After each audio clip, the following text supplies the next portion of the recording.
The owners of this home are a young couple, Drew and Deepthi, and they called me and they wanted help renovating and decorating their second floor. But what's interesting about this home is it's a bungalow, and the second floor was an addition on that bungalow, and it wasn't put directly on top of the main house. It was actually perched off to the side. So it always kind of had the feeling like it could be a little bit of a treetop oasis, but of course it was closed in and dark and it wasn't really realizing its full potential. So I went into this process sort of hoping that I could give them something that would feel light and airy and give it that loft feeling. We started by ripping down all the walls and the ceiling, and we immediately revealed tons more ceiling height. Over the course of time, we decided also to take down the wall in the stairwell because we put in 2 skylights and it just poured a bunch of great light into the room. So those 2 decisions alone created the architecture of the space, and everything else sort of flowed from that. Over here across the room, this was just a niche. It was creating a little bit of a tunnel feeling. So we put in a new window that brought in tons more light. I basically designed a seating area for them with storage underneath. And then underneath the rafters of the roof, I designed these 2 banks of drawers and cubbies above to give them some functionality out of the space. But it was a great way to visually break up the tunnel of that niche. And I think it's been really a fantastic place for them as a family because they since had a child, and it's where they read their bedtime stories and they just love the space. Opposite the bed, we needed to carve out a lot of room for storage for clothes. So I designed an entire built-in that I think is sympathetic to the lines of the room. So we have closets for a while, but then it drops down into a very large dresser area. And I wanted to do a mirror above the dresser that followed the lines of the roof rafters. So we've got this triangular mirror that's set in, and I just love the way it not only looks, but it's actually bouncing more light into the room from the window. So that was all done and took some time, and I got to know Drew and Deepthi over the course of the renovation, and then it was time to decorate. So I felt like I really knew what they were going to want in their room. I had also learned that the 2 of them were born in India. So I wanted to bring in a little bit of that Indian sensibility without it being thematic. I didn't want it to be an all-white room, so I've got color happening in the room, but it's soft color. And I picked a bunch of fabrics that have some Indian motifs in them, like the paisleys and the Roman blind, and some of the block print that you'll see in some of the throw pillow cushions. And even the headboard is a Schumacher fabric, but it feels Indian to me. So I just loved bringing that forward for them to give them a little bit of the feel of where they came from.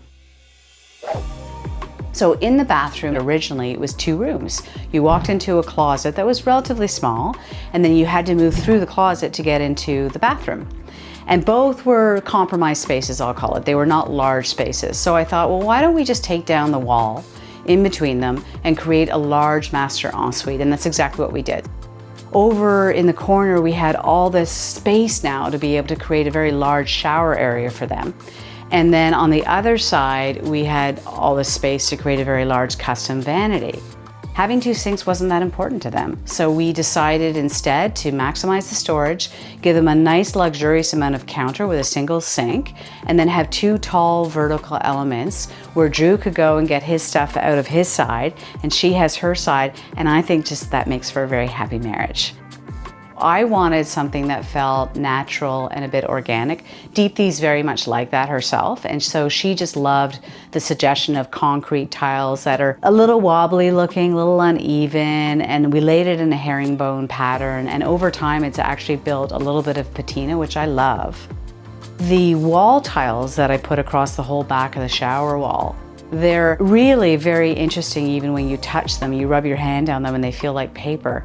Made up of these watery colors, blues and greens. Together, I think the 2 elements are really pretty. And then just to bring in some warmth, we decided to make the custom vanity out of warm oak.